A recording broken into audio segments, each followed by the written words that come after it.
10864. Station's your final time cue will be with 15 seconds until airtime. Mark, 15 seconds until airtime.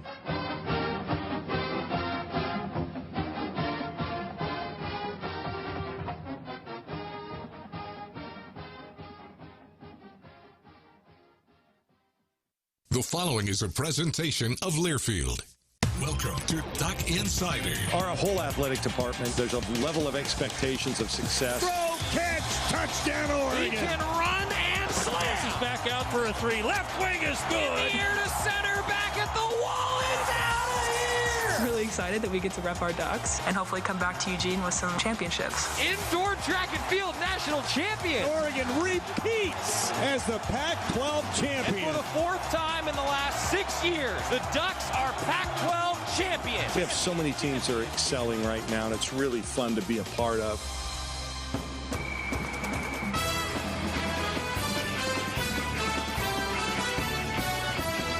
This is Duck Insider on the Oregon Sports Network from Learfield, presented by On Point Community Credit Union. Better banking, local solutions. Live from the Country Financial Studio, here's Joey Mack.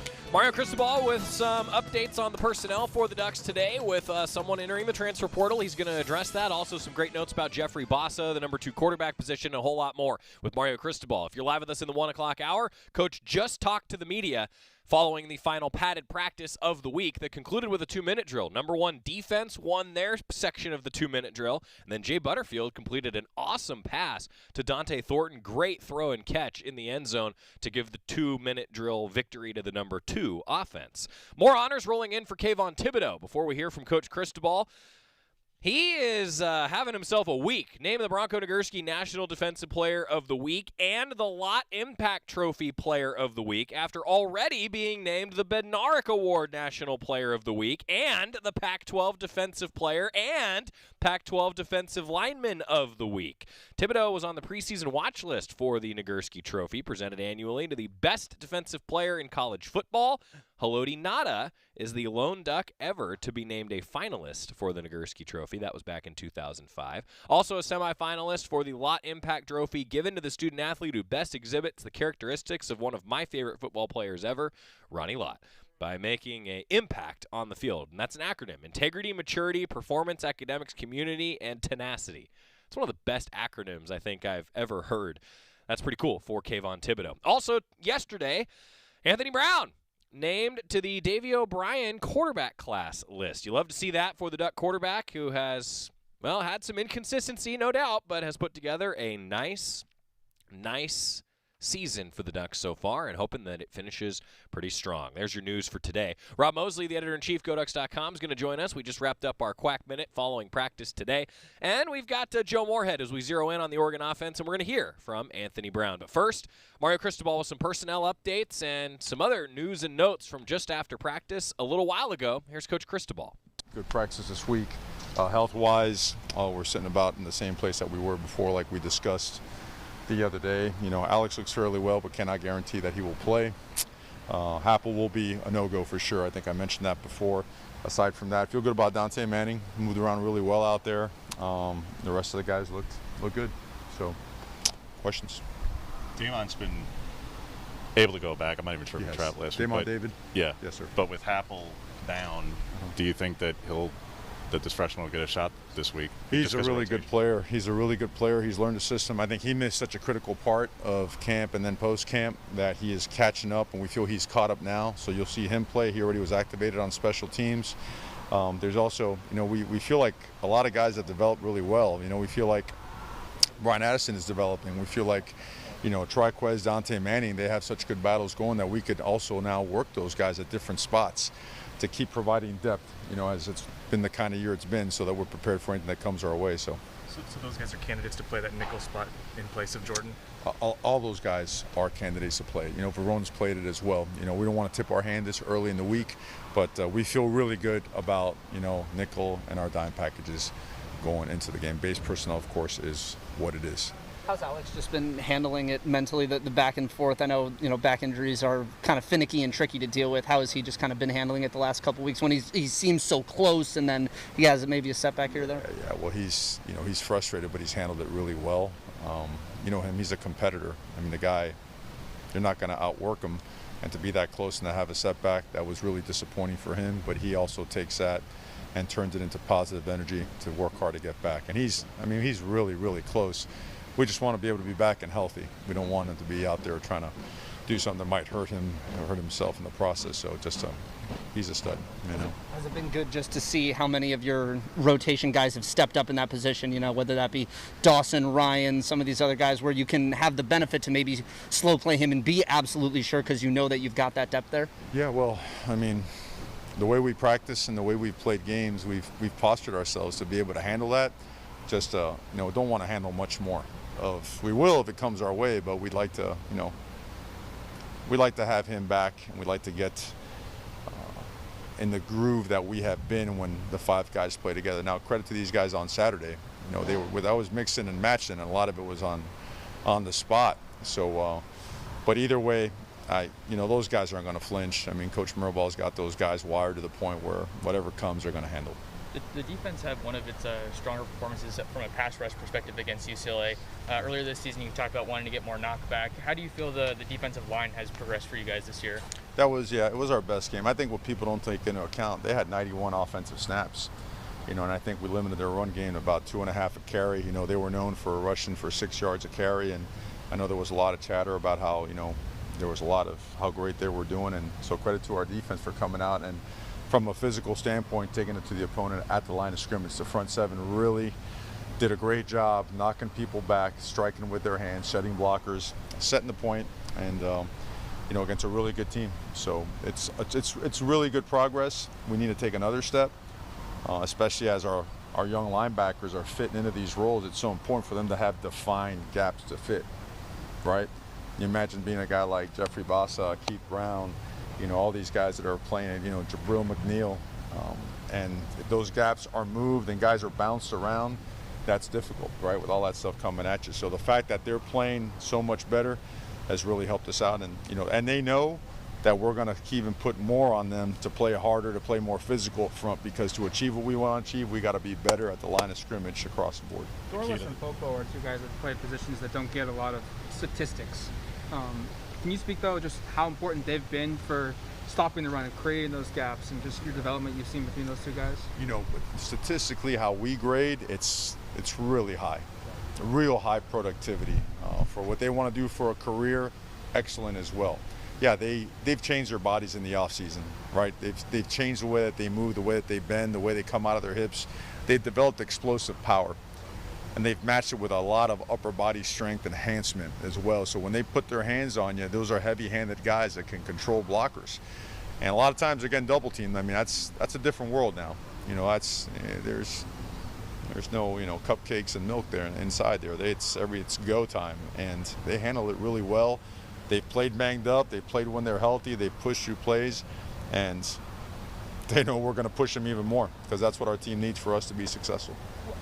I was watching the UCLA game again, and just the sheer size of your guys' defensive line compared to theirs, and just what have you thought of the maturation of that group just from 3 or 4 years ago? It has been like, it just feels like you guys are just bigger, faster, stronger. It's getting better. You know, it's getting better. We're not where we need to be yet. You know, we know, you know, there's a certain vision that we have. I know everybody wants to get there yesterday, but you have to recruit a certain way, you have to train a certain way, you have to develop a certain way, you have to eat a certain way. That's the fun part, right? But we're gaining a lot of ground. We are, and it's showing up. It's really starting to show up. So foot on the gas, and you know, let's keep getting better, and let's see how far we can take it. Coach, did you ever get an answer on the delay of game? If it's a snap count, what is the rule on that? The delay of game, and if it was a snap count, is that what it was that they were? For us, that they called on our defense. Into the first half. It was at our. That, you know, we were moving our people up front, and we have line calls that go with it, and when we made that call, we were accused of trying to get the offense to jump off sides. To this day, I haven't understood that or have gotten a clear explanation on that, so I wish I had better information. As soon as I get it, I'll get that to you. So you can make the calls, it's just they're saying that you were doing it in a way that was, you know. Yeah. I don't know what to say. I mean, I have a, you know, Cuban accent that slips every now and then. Our linebacker has a little bit of an, you know, maybe we just have to just abide by exactly how the officials want us to do that. The issue of disconcerting signals, though, has come up more in college football, not just here. It's been everywhere. Obviously, when the offense, you're just not supposed to do what the offense is doing. So if they're clapping, you call. If they call, you clap. I get it. Sure. But this is still college football, so instilling to young guys to be aware of that. What is that coaching process like when this has become a bigger issue the last 2-3 years? It's just go right by the book. Get the rule book, sit down, show them examples, tell them what you can do, what you can't do, and expect nothing but that. I mean, at the end of the day, we do play a game, and it's physical, and it's intense, but there are rules. And to be successful, you have to play by the rules, and we're always going to do our best to make sure that we follow them. What's the progression been like behind Anthony at quarterback with Ty and Jay and Robbie? And has there been any separation between any of those three to be the two? Yeah, Ty has been a little bit ahead of Jay, but Jay's right there as well because Jay's a really good player, but it's been mostly those two guys. Robbie is developing, but he is behind those guys. Where's the progression been, though? Anything in particular that stands out? Just for the three of them? Progression in terms of how they're doing? They're improving or whatnot. They're really good players. They're progressing, and we're playing them as we feel that is the very best thing for our team and gives us the best chance to win. Jeffrey Bossa has really stepped up in that linebacker position, especially given that that was not the position that he was, originally recruited to play. Is that something that where you look at, even when these linebackers come back, that is something that is in the mix for him, positionally going forward, maybe not just toward the end of the season, but afterward as well? He and that's something we've tried to make clear from the beginning so that no one has any misconceptions. He was unselfishly volunteered himself to help the football team, knowing that at the end of the season that he'll have the opportunity to go back to safety, which is a position that he wants to play and that he came here to play. So I think the fact that he's getting the understanding of, he understands the pass game, has always understood it really well. He's getting a crash course like PhD in run fits and how everything ties in together. This is going to be invaluable for his development as a safety. So to answer your question, he will be back at safety after the season. Between the injuries on the offensive line and Kingsley's decision, just what is that number 2 unit, what does that look like right now? Well, we're a little bit banged up, and we're a little bit thin, but it's not much different -1 of what we had before. So I'm sure you guys could piece it together with the guys that have been playing, the guys that we have put in the 2 deep, so we just got to subtract 1 from that. Is Jalen then the 4th tackle outside of Jordan? I'm not going to get into who exactly is where. You know that. We got our guys, they're repping. We feel very strongly about the way they're developing and the fact that we could put them in there and they'll be successful.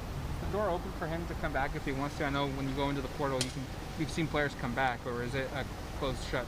The best way to put that is that, I don't judge.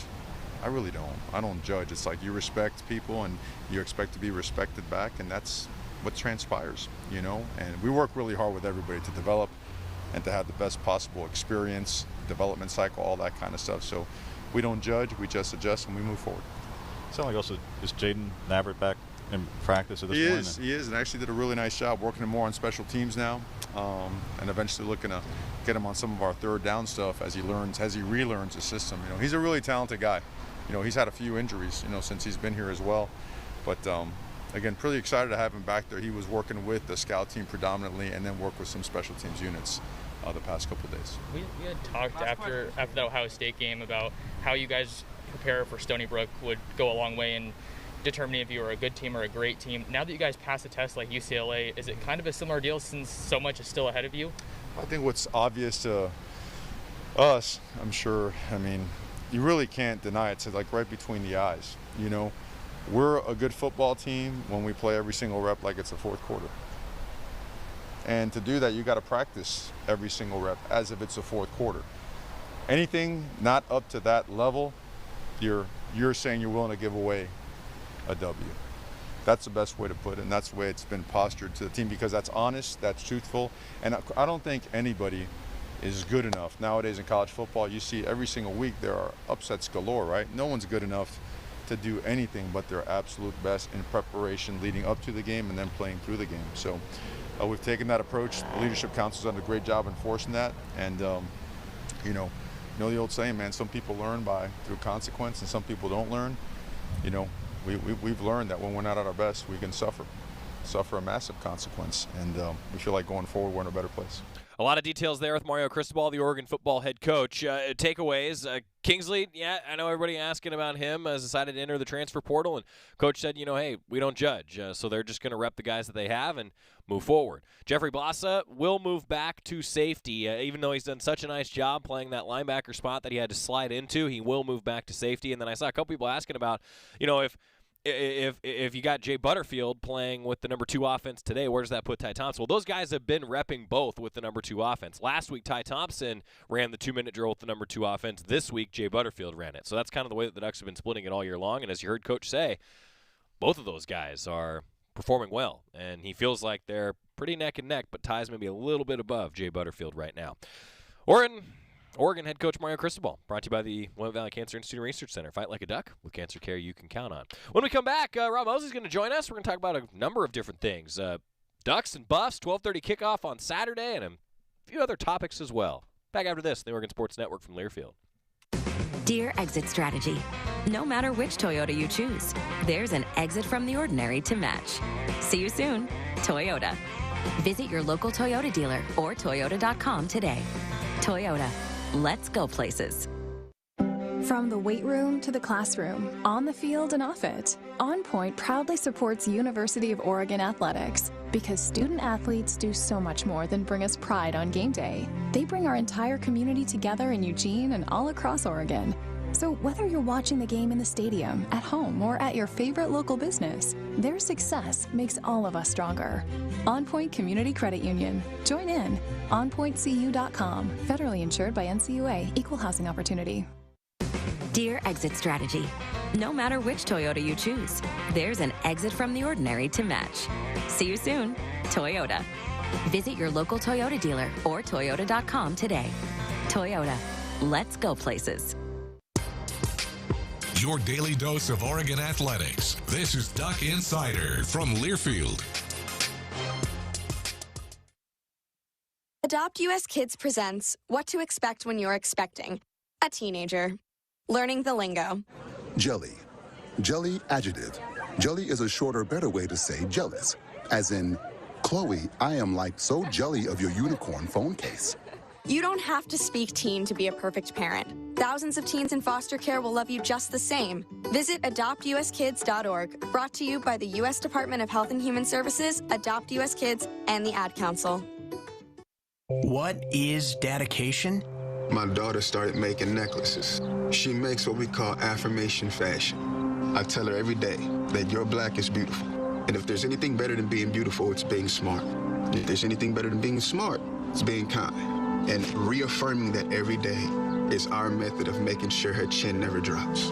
That's dedication. Visit fatherhood.gov to hear more. Brought to you by the U.S. Department of Health and Human Services and the Ad Council.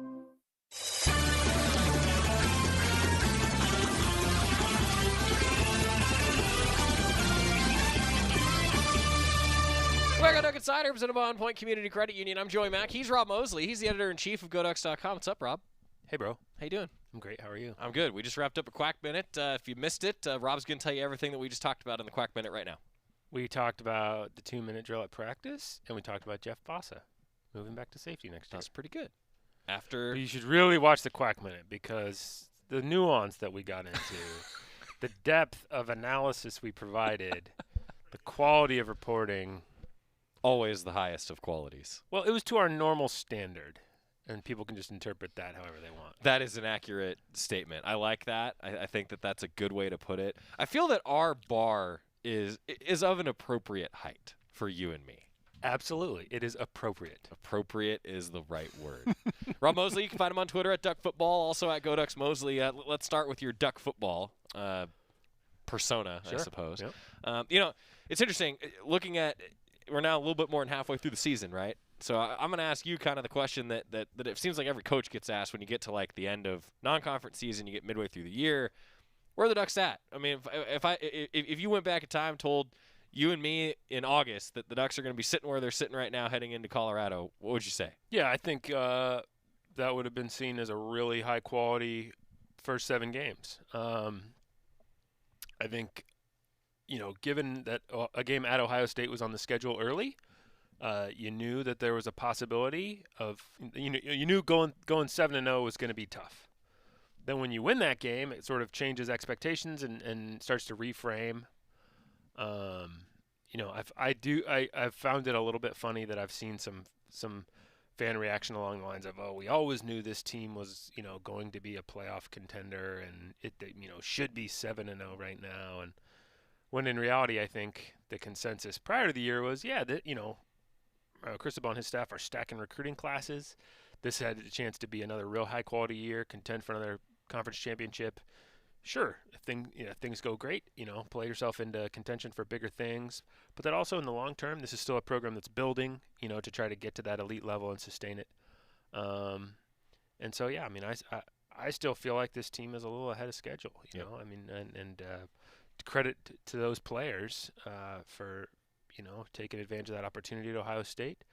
When your only loss so far is on the road in overtime under the circumstances that befell the team that day, both prior to the game. Is a word like appropriate. Yes, that was well done. The circumstances. Good job. Both prior to the game and late in the game on the field. I mean, I think there's a lot to be happy with. I feel like if you told me that the Ducks are going to be without potentially 2 starting linebackers, they're going to have so many injuries, your starting center is going to miss a few games, you're going to have guys in and out of the rotation left and right. I mean, I feel like this team has had an above more than normal, I guess, number of injuries and adversities to face. Yeah, I don't know about comparing, across the country. I mean, I think I would suspect though a lot of teams are seeing kind of the broad level of attrition that the Ducks are, just because of how weird the last 2 off seasons have been due to COVID. Sure. And that how that affects your strength and conditioning program, your off season program, all that. I don't think that that's unique to this program. Some of the effects we're seeing there. But year over year, just for Oregon, for sure, because of those circumstances, this year's different than any other year in the history of the program, just because of what the circumstances of the last couple of years have been, and just how upset the normal schedule and routine has been. The apple cart has lost a lot of apples. Yeah. So, I think hopefully the next couple of years, you feel like you get back in your normal team. Even for as good as much as this offseason was better than last offseason in so many ways, it still wasn't normal. Right.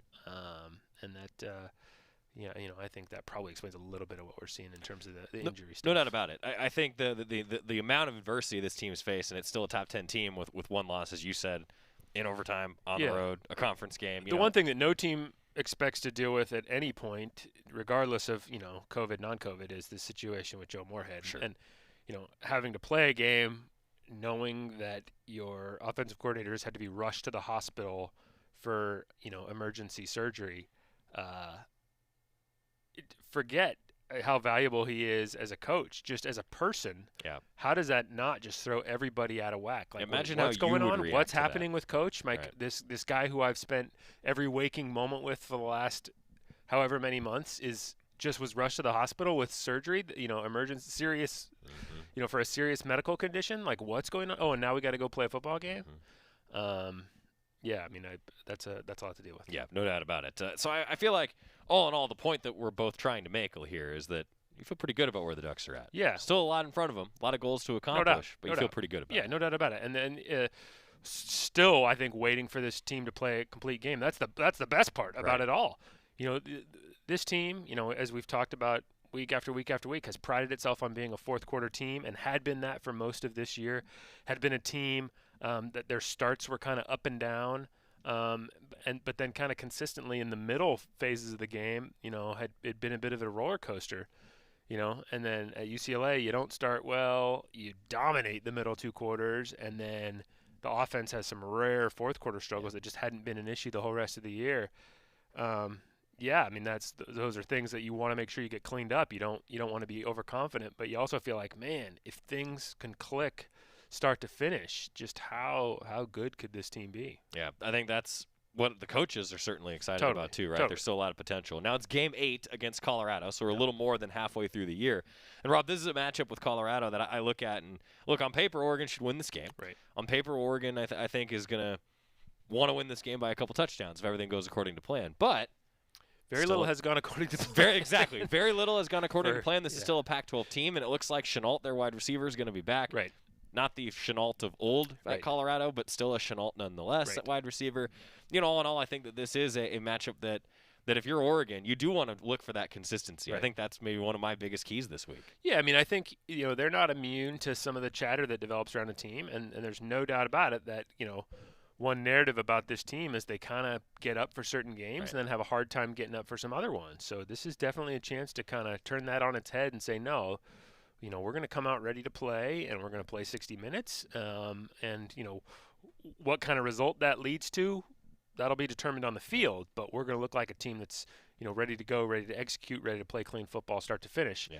You know, that's everyone's goal, everyone's week. It's, you know, few ever achieve it.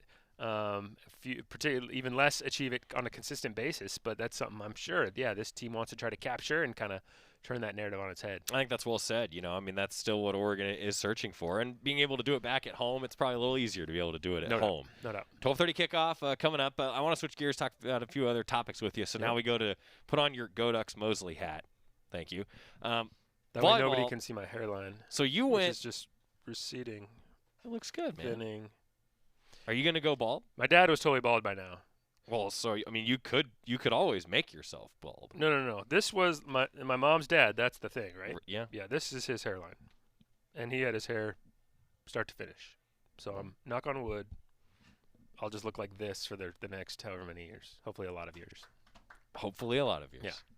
I don't know how we got to that point, but that really took a left turn from you. That talk I about my not cap, expect. and so then I was looking at me miming the cap, and then I saw my hairline, and it's a little shiny up there. Man, you got any grays yet? Oh God, yeah. I see a few coming in. No, the longer I let it go, the more they show. Yeah, but it's not bad.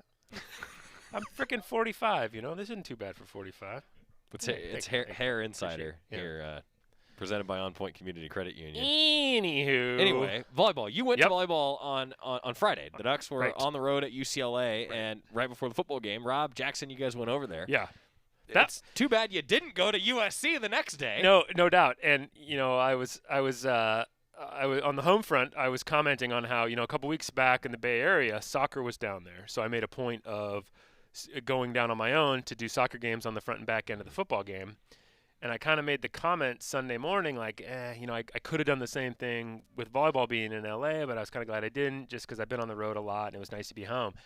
And then volleyball goes and does the whole reverse sweep thing at USC, and I'm like, I wish I could have been there. But, you know, through my own prism, what that really did was kind of reframed how things went against UCLA. Because, you know, I walked out of UCLA going, oh, man, we've lost 9 sets in a row. Yep. You know, we were within a set against Washington of looking like we were going to assert ourselves as like the dominant program in Pac-12 volleyball. They do the reverse sweep, and then, you know, lost to Washington State, and then the loss to UCLA. You know, when things are always seem so tenuous in sports, and when you lose it, it's so hard to find. Mm-hmm. But the thing was, all 3 of those sets at UCLA were close. Mm-hmm. I mean, they were all like 22-20 at the end. You know, and so you know, I was just sort of dwelling on the final result after that, like, oh, we lost again, and we might be in trouble. Then kind of they recaptured USC, and it's like, oh, actually, they were really competitive against UCLA, and maybe, you know, I should have been, you know, I should have had a better sense that, no, things are close, and that if they can just, you know, get some things to click, and I think, you know, Coach Ulmer, credit to him, made a couple lineup changes in the middle of that USC match, and they captured some things. I just thought Georgia Murphy, the libero, just was out of her mind. She... You know, the stat sheet didn't reflect how good she was in keeping some points alive, so that Oregon could score against USC, and I thought, you know, with no disrespect to USC, but I thought Oregon looked like the better conditioned team, kind of the mentally stronger team, and less injured now, which was nice. Yeah, for sure, nice to have some people back, but also some people are playing through some things too, you know. So I just thought it was a real credit to them to dig deep and to persevere and to not get down, and show people like me that I don't know what the heck I'm talking about when I think they're in trouble. Well, none of us do. Yeah, true. And Coach Ulmer even said it yesterday. He's like, sometimes I don't even know. Right. You know, sometimes that's just stuff happens. You deal with injuries, and you know, you don't know what to do. Right. Women's soccer, by the way, tomorrow. Huge match. Biggin. Huge. Biggin. At Pape Field. This is going to be a lot of fun. Washington State is in town, and I think just looking at the conference standings, these teams are right next to each other in the Pac-12 standings, and then looking at the greater picture in the RPI, my opinion, whoever wins, I think, is comfortably in the tournament. Yeah. So that's a big one at Pape Field tomorrow at 7 o'clock. I mean, they're talking about not just, hey, can we get in, but, like, is there a chance of hosting? I think you know, there is a it's chance. like when that's in the conversation, just what a credit to Coach Abel and his staff and also these players for just sticking with it. And, you know, for the Chardonnay Corrans and the Shai Cortez and the Mia Palmers and, Wormdahl and Hasnauer, you know, these players who have been grinding for a few years now, to get to enjoy being in a situation like this. You know, Zoe Hasnauer was talking this morning, like, we kind of have a target on our back, Yep. you know, and I was like, what's it like to even, like, say that out loud? Like, and yeah, it's weird. It's different, you know, but they felt like they kind of earned themselves some respect last spring. And, you know, the other side of that is now this fall, everybody's bringing it against them. Nobody's overlooking the Ducks, you know, and they've had to adjust. And despite that, they're still experiencing the success. So, you know, one thing Graham Abel's talked about a lot is what the standard is in this athletic department. You know, and if you're not a team that's regularly competing for postseason appearances, you feel that, you know, and you feel like you're kind of not fitting in with the success everybody else is having. So for him, it's weird to walk around without a target on your back. Yeah, exactly. That's what is normal here.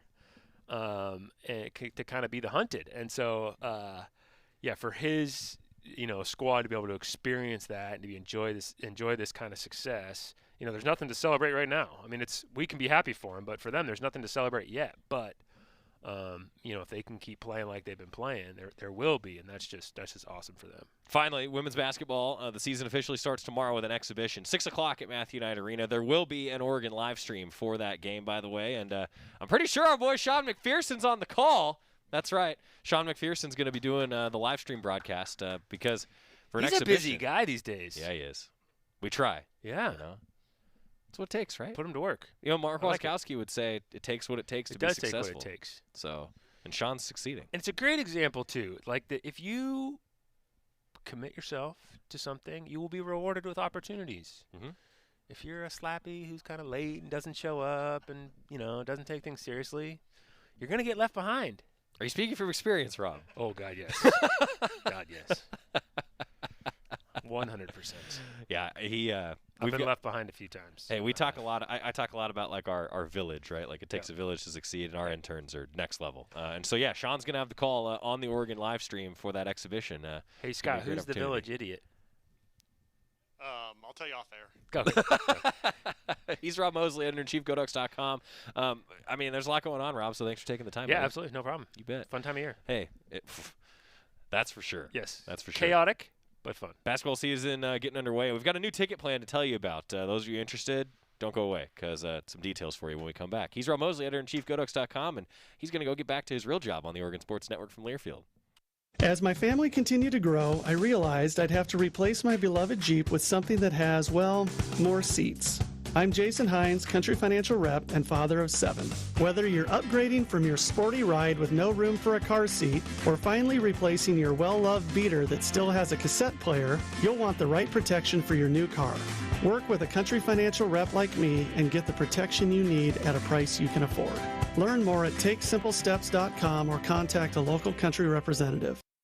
From the weight room to the classroom, on the field and off it, On Point proudly supports University of Oregon athletics because student athletes do so much more than bring us pride on game day. They bring our entire community together in Eugene and all across Oregon.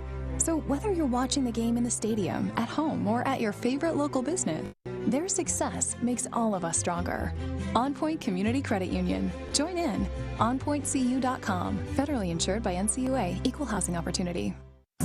You're listening to Duck Insider. Duck Insider on the Oregon Sports Network from Learfield.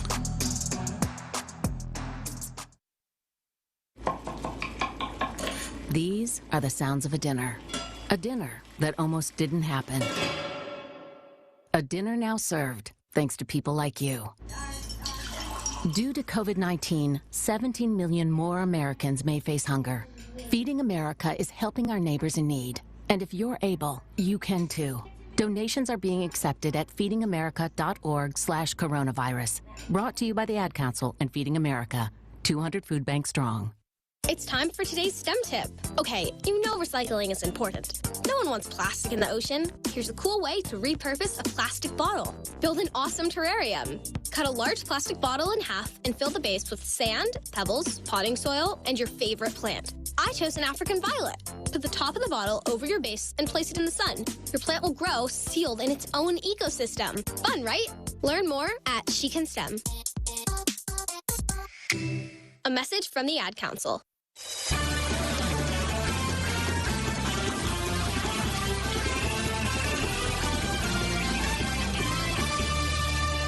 Lots of good stuff going on this week. Our Toyota Women's Sports Schedule Spotlight. We've been talking about women's basketball season starting with a 6 o'clock tip-off at Matthew Knight Arena. More details are on GoDucks.com on Thursday. Also, Oregon soccer, 7 o'clock on Thursday against Washington State. And then right now, Oregon softball scheduled to continue their fall schedule this weekend, but the weather may interfere with that. We'll keep you updated. Follow at Oregon's SB on Twitter for some updates. And then, of course, 6 o'clock on Friday, Oregon volleyball against Utah, looking for a little bit of a payback match. After they didn't play their best against Utah on the road in Salt Lake City, they're looking for a little payback for that Friday night matchup against Utah. That is your Toyota Women's Sports Schedule Spotlight. Toyota, let's go places. Ticket plans are officially here, guys. Act fast. Go to GoDucks.com. Click on the tickets link. They've just announced the new Fan Sports Pass for men's and women's basketball seasons. They're all about flexibility for this, okay? So it's an incredible value. $149 for an entire season of men's basketball and $49 for an entire season of women's basketball. Patrons will receive a different seat location in Matthew Knight Arena for each game all season long, and it's going to be delivered straight to your phone. Remember the Luceni Pass? It's the Luceni Pass all over again. $149 season tickets for men's basketball. A matchup with Baylor, the defending national champion at Matthew Knight Arena, included in that package. And then, women's basketball, just ho-hum. That's a top 25 team. They're welcoming UConn to Matthew Knight Arena in January. $49 for season tickets. You get the best seats that are available. It's an awesome deal. Encourage you to go to GoDucks.com and get in on that action because you know what? They are going to go really, really fast. Time also, before we hear from Joe Moorhead, our Pet of the Week brought to you by our friends at Dove Lewis, Oregon's only nonprofit 24/7 emergency animal hospital. This week, Pearl, a 4.5-year-old, comes from a big, loving family known as Criscola Nation. I need backstory on that. I'm going to have to ask for follow-up. She loves balls, walks, treats, sunbathing, digging, cuddling, and barking at the wind. Me too. That's Pearl, our Dove Lewis Pet of the Week. Dove Lewis, that's been an awesome campaign. Showing off a lot of dogs that are in duck gear, actually. That's been pretty common, actually. Coming up, we're going to hear from Joe Moorhead, Oregon Offensive Coordinator. We ran a little bit long with Rob Moseley, so a quick timeout and back after this, hearing from the Oregon OC on the Oregon Sports Network from Learfield. After 2 years of construction, my wife and I finally moved into our dream home. So when a bathtub fixture broke, causing major water damage, I was glad we had the home insurance protection we needed. How do you know your home is protected? Talk to a Country Financial rep like me, Nick Simon. We can help you understand your options and select coverages to meet your needs. Then if something happens to your home, you won't have any surprises. Need the right coverage for your home but not sure where to start? Visit TakeSimpleSteps.com or contact a local Country representative. Is that the sound of an ooey gooey cheesy crunchy slice of P-I-Z-Z-A? Obviously, but as good as that sounds, we think it can get even better. Oh yeah, that's the sound of a freshly opened fizz-filled Pepsi. The only thing that can take this flavor medley of crunchy dough, mouth-watering cheese, and savory sauce to the next level. How about another bite? Pepsi and pizza sound like a match made in heaven and taste even better. Pizza, better with Pepsi. That's what I like. This is Duck Insider, presented by On Point Community Credit Union on the Oregon Sports Network from Learfield.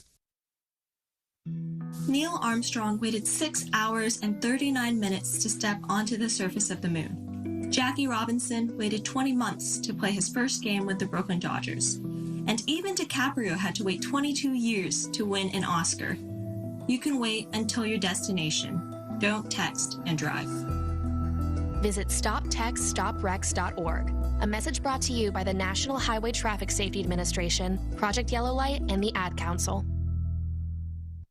The possibility of lung cancer can be pretty scary, especially if you're one of approximately 8 million current or former smokers at high risk. That's why SaveByTheScan.org wants you to know that now there's a breakthrough low-dose CT scan that can detect lung cancer early, and it only takes 60 seconds. You stop smoking, now start screening. For an easy quiz to see if you're eligible, visit SaveByTheScan.org. It could save your life. SaveByTheScan.org is brought to you by the American Lung Association's Lung Force Initiative and the Ad Council.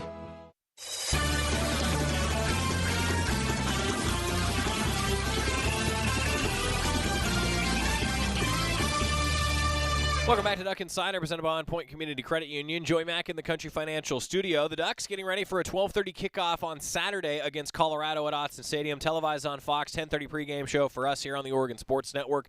And a lot of takeaways from Joe Moorhead as he met with the media this week, talking about the Buffs, looking back on the win over UCLA, and some updates on what he's been dealing with as well, as Oregon Offensive Coordinator Joe Moorhead gives us the scoop.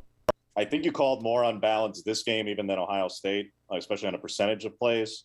So if you can articulate just what makes that such a difficult cover, I guess, without, again, getting into all the intricacies of it. I get the conceptually the ineligible receiver and whatnot, but since you've relied on it a lot and it has proven very, very effective for you.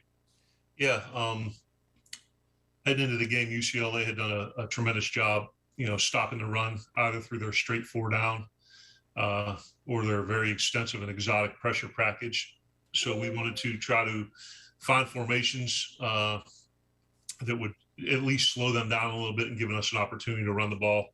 And I felt that the two unbalanced formations and then, putting the three receivers into the sideline were the two that, it didn't stop them from blitzing, but it did slow them down just a little bit.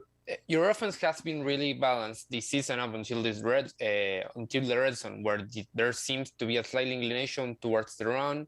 Is this due to anything in particular, or do you feel like the different matchups you faced throughout the season made the run more favorable? We enter every game with a very specific red zone package, and we break it down by, yard line increments. And actually was visiting with Ralph Friedgen at Maryland many, many years ago when I was a offensive coordinator at Akron, and they were one of the best red zone offenses in the country that year and a few years prior. And one of the things that stuck with me about that talk was, the closer you get to the goal line, the more proficient you better be at running the ball in order to score touchdowns. And that's something that always stuck with me. So we carry an equal amount of runs and passes in each of our red zone areas. But I think as the field space gets constricted and it eliminates some of your vertical stretches as opposed to your horizontal stretches,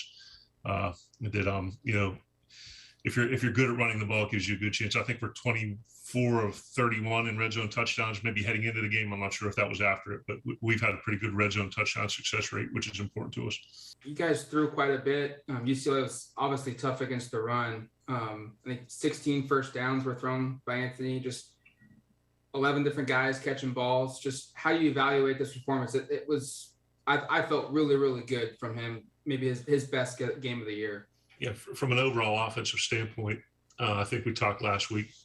The UCLA was 8th in the country in stopping the run, and I think somewhere in the 120s in throwing. And we knew we were going to have to run the ball, particularly in short yardage and goal line situations, and not completely abandon it because it's what we do best. But we presented a challenge to our line to be able to protect all their pressures, for our receivers to be able to get open, and our quarterbacks, to throw the ball. And so we said we were going to need to throw the ball well to win this football game. And I was proud that we were able to, rely on that aspect of the offense to help us get the win. Coach, to kind of piggyback off of what Matt said, by my count, I think there was 7 passes that went for 15 yards or more gain. I know that some of those were caught near the line of scrimmage and there was yards after the catch, but I think that's among the most this year. Is there anything in game planning that opened that up for you, or is it just kind of how it broke out this year or this week? Yeah, it just going back to how much UCLA was a blitz team, and it creates a lot of one-on-one matchups on the perimeter, and a lot of those were with off coverage, and then when they brought zero blitzes, they started pressing up a little bit. But I said the difficulty it presents an offense to run the ball based on their scheme we felt that it opened up some things in the pass game that we were able to, of which we were able to take advantage. Coach, I guess I'm going to keep piggybacking off the pass game part here, but specifically at wide receiver, I wondered, like, obviously Anthony has his most productive day. The pass game really starts clicking. Did the receivers find more open space? Did they get open? Was it a better performance by them, or was this just Anthony playing at a much better level overall? I think it was all the guys. I mean, I think I've said it before, the pass game, there's really three components: the protection, the route and separation, and then the throw. And I thought our offensive line and our running backs did a really good job protecting their six-man pressures. The receivers did a good job of getting open down the field, and we complemented that with a number of screens. And then Anthony, second week in a row up over 70% completing the ball. So all three ingredients of a successful pass game came together pretty nicely on Saturday. About two specific receivers, Joe. I know we talked a little bit about Devin last week, but the fact that he's doing it now back-to-back weeks, he did it at times like that last year. And also Micah, that he had his most production, I think, certainly since you've been here, if not of his career, by way of just targets and receptions. What have they shown in practice, and what have they done in games to continue to put themselves in positions to make these plays? Yeah, Devin gets me really, excited to see Devin continue to trend in the right direction, with his consistency, during the week in practice and then carrying it over onto the field, because he's incredibly talented and gifted, physically, and presents a matchup problem, and is able to make yards after the catch. So, I'm confident that we're going to continue to see, great production during the week in practice, and then on game days with Devin. And, Mike is a very, talented matchup guy in the slot. And I think you saw him, catch a screen, get over the top there on that deep over route. And I think we had him open on one more on a corner route that we missed. But, between Jay Red and Mike in the slot there, we're very fortunate to have two guys of, that talent level, to run those routes on the inside. Well, you already talked a little about Anthony Brown, but what are your thoughts about his performance on Saturday, and what can you tell us about his progress throughout the season? Yeah, I was, I said good, from Anthony and the entire, offense, specifically the receiving core, to challenge them in a game in which we were underdogs on the road that had a lot of implications to help us win it throwing the ball, and we were able to do that.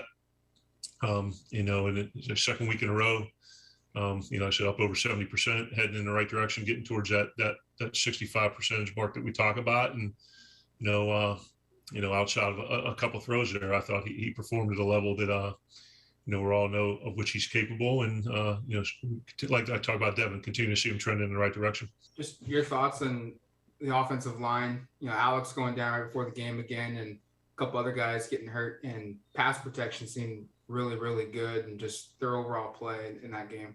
No, very solid. You talk about the width and the depth of the pocket and creating a nice, comfortable area for the quarterback to throw the ball. But, Alex going down, and I think it speaks volumes of the preparation that Coach Mario does with those guys, and the cross training, and, having them play different positions during the week. So, Alex goes down in pregame, and Ryan bumps right into center and has really one of his best games. Then Jackson goes down, and George Moore goes in. So, I really believe your offense and your team goes as your O-line and your D-line goes. And, we were able to protect the passer and push the ball down the field against, a bunch of pressures. And then at critical moments and situations in the game, we were able to run the ball where we needed to. So I thought it was an excellent performance by the offensive line. You guys would like the play call back on that interception. I guess I'm curious, is that just a situation where it's a tough balance between staying aggressive but also trying to kill clock? And I don't want to ask you what you would do differently, but is there maybe a lesson learned in terms of how to approach that situation? Who said we wanted that play call back? Coach Cristobal. Oh, yeah. Okay. Yeah. The situation we were in right there, up 3 points, with I think it was a little over 3 minutes left on the clock. Coach Cristobal over the phones, he said he wanted us to stay aggressive and keep calling the game the way we had to get to that point. And in my mind, a field goal puts you up 6, so a touchdown still wins the game. So you're looking in that situation. And I think Coach Costa brought it up to me the other day. There was the Virginia-Louisville game had something very similar, where Louisville had to settle for a field goal, only went up 6, and then Virginia comes down and wins the game on a touchdown. So number one, the thought process there was let's score a touchdown and put this thing out of reach, and not have to settle for a field goal and run the risk of losing it on a touchdown. But yeah, there's at the end of the day, we made the call, and we didn't execute it, and probably should have thrown the ball into the fifth row there. But as anything, I'm a guy that wants to point a thumb and not point a finger. And if there was a better play to be called there to try to take a shot in the end zone, I probably wish I could have called a better one there, because obviously it's a results-oriented game, and we didn't execute, and I got to find a better way for us to be successful in that situation where we're trying to end the game.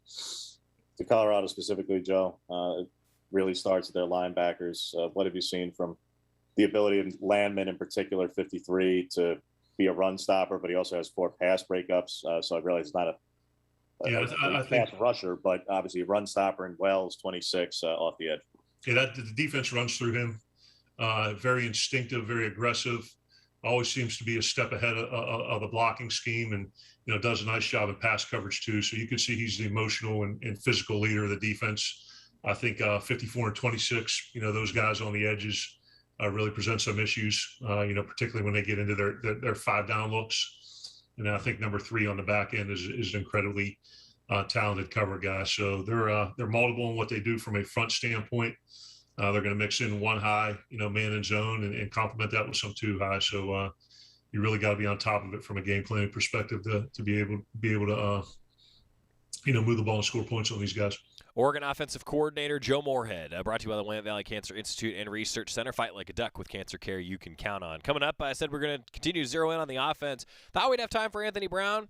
Instead, we're going to go to Travis Dye. Here for maybe a little bit more tomorrow. Travis Dye, after this on the Oregon Sports Network from Learfield. Dear past, present, and future football watchers, football is back! So consider this your official excuse for always putting football watching first, courtesy of Pepsi. That haircut appointment? Seeing the in-laws for the first time in ages. It's been so long! Nope, sorry Susan, not if it's on Sunday. Long story short, after the year we've all had, we think you could use a little football watching. So crack open a Pepsi and cheer your football watching face off. With love, Pepsi. Made for football watching. That's what I like. From the weight room to the classroom, on the field and off it, On Point proudly supports University of Oregon athletics because student athletes do so much more than bring us pride on game day. They bring our entire community together in Eugene and all across Oregon. So whether you're watching the game in the stadium, at home, or at your favorite local business, their success makes all of us stronger. On Point Community Credit Union. Join in. OnPointCU.com. Federally insured by NCUA. Equal housing opportunity. More Duck Insider coming up on the Oregon Sports Network from Learfield. People do some pretty cool things in their 40s and 50s, like go back to college, learn to skateboard. Okay, maybe that one's not for everybody, but saving for retirement is. At aceyourretirement.org, you can get on track with your retirement savings no matter your age. Just have a free 3-minute chat with the friendly digital retirement coach, Avo, and receive personalized tips to help boost your savings. Start chatting with Avo today at aceyourretirement.org. A message from AARP and the Ad Council. Papa, why can't we telegraph while riding a horse? Son, there ain't no one to blame but Jeffro. He was riding old Betsy the Stallion, tip-tapping away at his telegraph, when blam! Ran right into the side of the saloon. Well, if Jeffro can't do it, neither should you. Don't text and drive. Visit StopTextStopWrecks.org. A message brought to you by the National Highway Traffic Safety Administration, Project Yellow Light, and the Ad Council.